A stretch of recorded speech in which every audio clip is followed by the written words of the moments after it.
Don't forget to subscribe, like, and hit the bell for more notifications. Hello again, everybody, and welcome back to the Myth of Life channel, where we discuss the truth of all things. Today we're going to continue our focus on food. Last time, if you remember, we shared the truth about food security. Today, even a more significant topic, because it affects every one of us, whether we have access to food or not. We're going to talk about food and our understanding of it, specifically in relation to the energy of food, the vibration of food, the frequency of food. Yeah, imagine, all food has energy. All food has vibration and frequency. It's not a new concept. It's been around for a while. I know I used to think energy, came from fossil fuels, came from motion, came from stars, it came from all kinds of different things, batteries, what have you not in my car. But imagine, all food has energy. So we're going to spend some time today talking, like I said, about the frequency, about the vibration, how all these things come together to affect our health, and not just health, how it affects our spirituality. Spirituality is important because it affects how we view life and how we perceive. And so, I'll give you some links to the research as we go along. You're welcome to see all of the research that we did going into this. We want you to know that it's not just made up, it's actually realistic. And we're going to start. So, why do we eat what we eat? Good question. Why do we eat what we eat? Or do we understand what we're eating? Do we just eat it because it's put in front of us? Because we've been told it's okay? We've been told that there is ingredients that are within tolerance limits, that it's safe for us to eat? Is that true? What if I was to tell you that if you went through your cupboards and you did the, I call it the what's in my food test. I did it about 10 years ago. And my daughters and I went on the computer and we started looking up through the internet what's in my food. And it was scary, actually, some of the stuff we were eating. And when you relate it to what it's going into and what it can be used as, ingredients as preservatives, also being used as floor strippers, cleaners, granite, cancer-causing agents, carcinogens going into our foods. It's actually very scary. But we eat because we find it on a store shelf somewhere. Someone is selling it to us, and we're being told that it's safe. It's not to blame the store seller, but they're being allowed to purchase these things through manufacturers who are selling us products that they have to scientifically prove that it's safe to eat. That should be a concern right there, that they have to prove it's safe to eat. Shouldn't our food be natural as much as possible? I mean, there are natural things we can do to preserve food. That's been done for centuries and centuries and eons. Salting preserves, acid preserves, like vinegars, like lemon, things like that. We can preserve food without the introduction of a whole bunch of chemicals. So we need to understand, really, where does it come from? How much of our food is really natural anymore? How much of it is coming from a lab? If you were to have a garden and you were to make yourself a pasta, can you imagine you might just pick a few tomatoes, peppers, onions from your garden, some herbs, maybe you grow basil, maybe you grow thyme, and you might go to the store and get a nice clean label olive oil, non-GMO, and you're going to make yourself a beautiful pasta.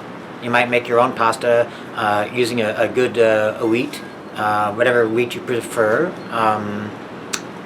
and you're going to have a natural meal. Even if you buy the pasta, you can buy very natural pasta with only just a couple of ingredients.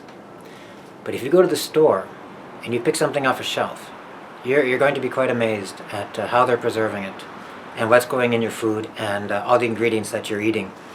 So I encourage everybody to have a look at what they're eating. Believe it or not, low consumption of all these ingredients do affect you over time. That's a fact. And what does it do to us? Do you know what the food you're eating does to you? Besides, you can get sick. it might cause cancer, it might cause liver, it might cause kidney, it might cause many things. You don't know until you've eaten it for a very long time. And that's the problem. You don't know you're getting sick until you're sick. Unless you're very intuitive and you can recognize the signs in your body. But the food that you eat over time is making us sick. And we have to be very careful about what we're eating. So how do we change this? How do we make it better, our food that we eat?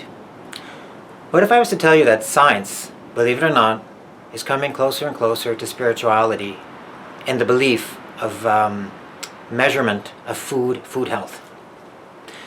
Science actually found a way to measure energy in food. So I'm going to read off a couple of things just to bring you aware just how amazing science is coming closer and closer to spirituality. So who would have thought in our day and age, right? So I'm going to read from one article here, and it says food frequencies. What you put in and on your body will affect your body's fundamental frequency at a cellular level. For instance, if your diet is made up mostly of foods with low megahertz, like meats and processed foods, your overall body frequencies and cellular energy will be much lower. Over time, your body will begin to be hospitable to bacteria, viruses, and pain, normally kept in check by proper body chemistry. Proper body chemistry. Proper diet. Proper eating of a balanced diet. There are many things that will increase your cellular energy, raising your frequency, keeping your body healthy. So, imagine that. And this is coming from science. I want to share with you, and I'll put this on in the screen so you can see it. So imagine they can measure in hertz the frequency of food. The lower the frequency, the worse it is for you. They say that the healthy human body resonates at a frequency of about 71 to 90 megahertz. 71 to 90 megahertz. That's a healthy human body. The brain. The healthy human body, between 62 to 68 megahertz. So your brain between 71 and 90, and your healthy human body, the physical, 62 to 68. If you get a cold, for example, when your frequency starts falling to the mid-50s, 58, 57, 56, easy to get a cold. Flu symptoms are around 56. Cancer. They've proven that by doing thousands of testings that cancer patients usually develop around 42 megahertz. And they've observed terminally ill patients. And not just from cancer, just terminally ill patients. From anything. Their frequency, believe it or not, starts at 25 down to 0. Now imagine your frequency. Your frequency is not only based on food, but it's such a big part of you. That's the energy. That's the vitality that's providing you the ability to go forward. If you don't eat, how long can you survive on just water alone? You'll live, but not with energy, right? So I'm going to read off a few numbers for you. Processed food. Anything processed food. Believe it or not, 0 megahertz. 0. Now if cancer starts at 25 and down, and you're eating only processed foods out of convenience. Remember our last conversation we talked about convenience? What if I told you that convenience has a measurement of 0 megahertz? So you're getting nothing out of that except the ability to live. But you don't know really what's happening to your body. Meat, any kind of meat, 2 megahertz. Now we start going to like fresh herbs and sprouts. Minimum, say 25 to 27 hertz. Most green foods, 65 to 75 megahertz. Things like cold pressed juice, 170 megahertz. And essential oils can go as high as 300 megahertz. Now this is science. This is science. They've measured this. So if you're dying at 25 megahertz, if cancer is easy to get, and if it's not cancer, it's going to be something else. Probably 42 megahertz is quite a common number for sickness. Why would you eat food at 0 megahertz? Why? If you knew eating all those pre-processed foods, which means mechanically made, which means artificially created ways to preserve, to get flavor, not using real food. Would you eat that if you knew that? If you knew what was going to happen to you over time, would you eat that? And it's not just somebody, we use a lot of kind of names when we talk to people who are vegan or vegetarian. There's something there. Natural. But you can have processed vegan too. You can have processed vegetarian. So vegetarian's important. Vegan's very important. But natural. Because you can buy processed vegan food that doesn't have a whole lot of hurts in it. And you're not really contributing to your diet, to your health, to your mind, to your spirit, to your body. I'm going to read off a few things that basically give you an idea. When we talk about high frequency foods, herbal tea, spices, natural, pure water, reverse osmosis, spring water, natural spring water, natural oils, raw food, even lightly steamed, like not like my grandmother used to do it when you could mash it with a spoon, lightly steamed, just to take off a bit of the texture and make it a little easier to digest. Very high in frequency. Nuts, seeds, raw chocolate, legumes, buckwheat, brown rice, amaranth, spelt. So I'm not telling you to go to eat amaranth and spelt all day long until your body gets gummed up. I'm telling you that your selection of foods, put into perspective of a balanced diet, is going to keep you healthy. Your frequency. If I look at the spiritual side of things, meat has near the lowest frequency, next to processed foods. And from a spiritual perspective, I myself am a vegetarian. I'm not vegan yet. We're working towards it. I still have a few vices I'm trying to let go of. That's my attachment again. I use that word a lot in every video, attachment. An animal has a spirit.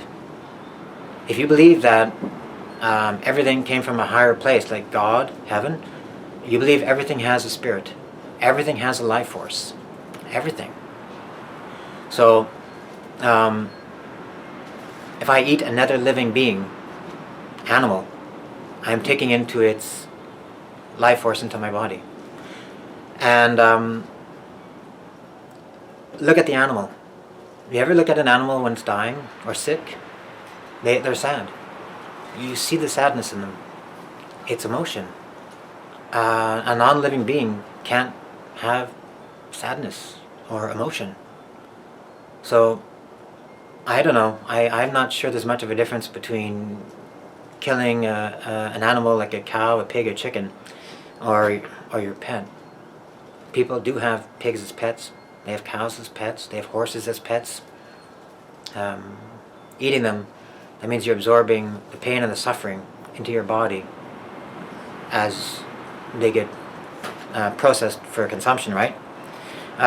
Some of the low frequency foods, to specifically call them out, sugar, artificial sugar, white flours, coffee. I'm bad for that. I'm drinking less coffee, but I'm still drinking coffee. Sorry. Alcohol, meat, fish, poultry, processed, packaged, canned foods, some margarines, cow's milk, yogurt, cheese, cooked, deep fried foods actually, deep fried and microwave foods. Not very wonderful for you, believe it or not. So just to give you kind of an idea, right, of how things work. So if I eat a good diet, and I try to pick on high energy, high frequency foods, it's better for my brain. That means I think faster. I gain more enlightenment. My brain is working better. I don't have the weight and the burden of all the low frequency. They say you are what you eat. And that seems pretty true. I've been advised, and myself I've also noticed when I went vegetarian about 10 years ago, and I have a lot of friends that are vegan, they noticed a significant uplift in their health when they became vegetarian or vegan. They improved their thought processes. They were faster thinking. They were more clear-minded, less noise in their head. They could process information faster, less lethargic after eating.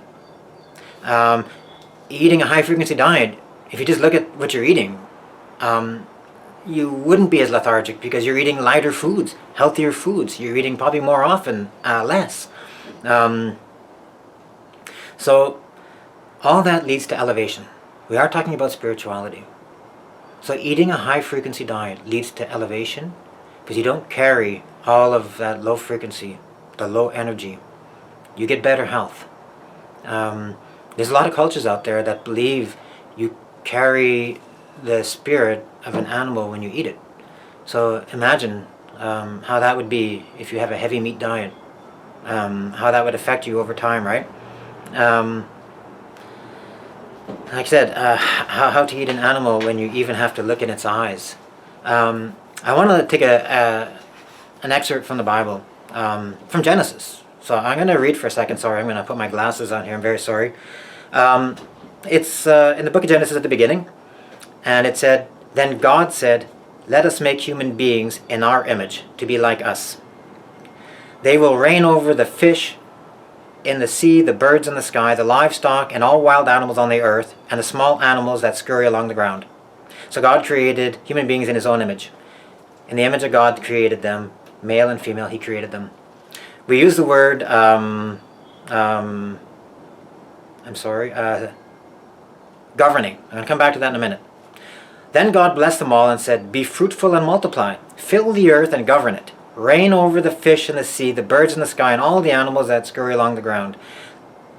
Then God said, 'Look, I have given you every seed-bearing plant throughout the earth and all the fruit trees for your food. And I have given every green plant as food for the wild animals, the birds in the sky, and the animals that scurry along the ground, and everything that has life.' And that is what happened."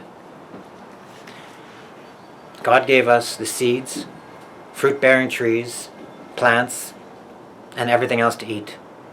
And he gave us rain. A lot of versions of the text call it dominion. Dominion, if you really think about dominion, you have dominion over your cat because you're there to protect it.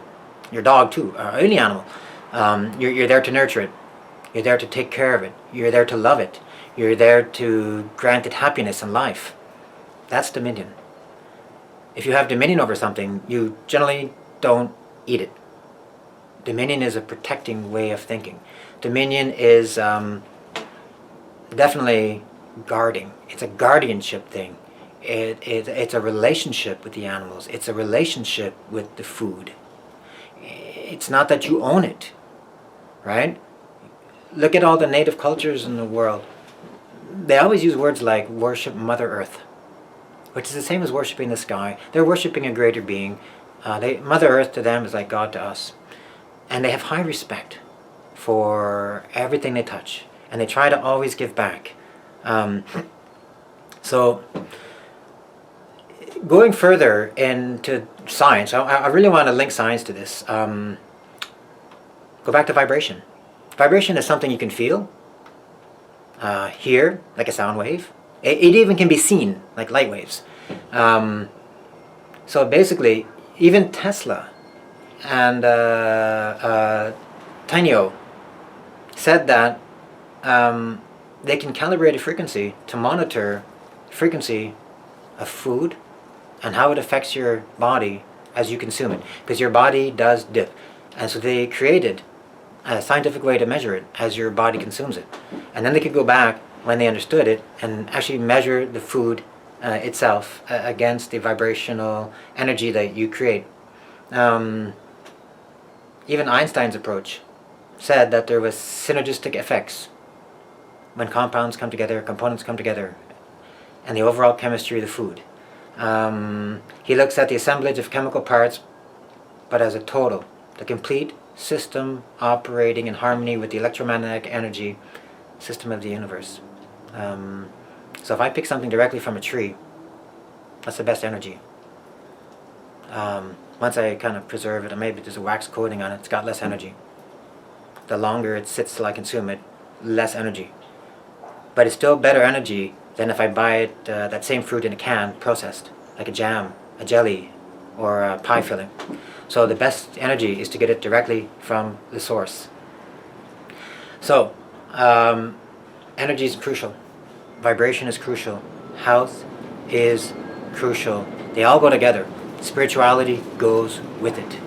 Because the lighter your heart, the lighter your mind, the lighter your body, and the better you are health, and your frequency resonates. The energy you give out resonates.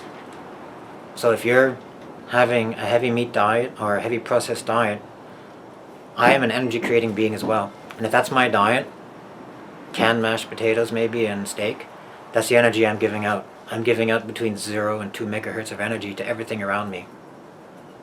Energy, unfortunately, is a feeling thing sometimes, and we feel the energy that people give off. We've all recognized that at times, right? So I just wanted to touch on the fact that energy is in food, how we eat our food, how we cook it. It's such an unlimited topic here, but the critical point I want to get across is food has energy. The more unprocessed, the more raw, the more natural, the better energy for your life, your body, your spirit. It's in the Bible. God gave us the seeds and leaves and plants to eat. He gave us dominion to protect. And I'm sure we've all got friends that went vegan and vegetarian, or maybe they just started eating better, and they'll tell you less lethargy, clearer thought, clearer discernment, more able to understand, better enlightenment. I've noticed it myself. So for me, I've noticed a massive positive effect of the energy and how to eat. But having said all that, please, it's a balanced diet. I don't recommend you go out and eat 10 pounds of spinach because you like spinach. I'd recommend you eat something besides spinach. The color spectrum, yellows, greens, orange, reds, pulses, grains, everything's available. Easy to sustain a good diet. And even if you're not vegetarian, eat healthy. Eat healthy. Pick and choose. At least try to minimize what you're putting into your body that can be harmful to you. And it's easy to find the things that are going to be harmful to you. It doesn't take much effort to discover it. And you will find your spirit lifting.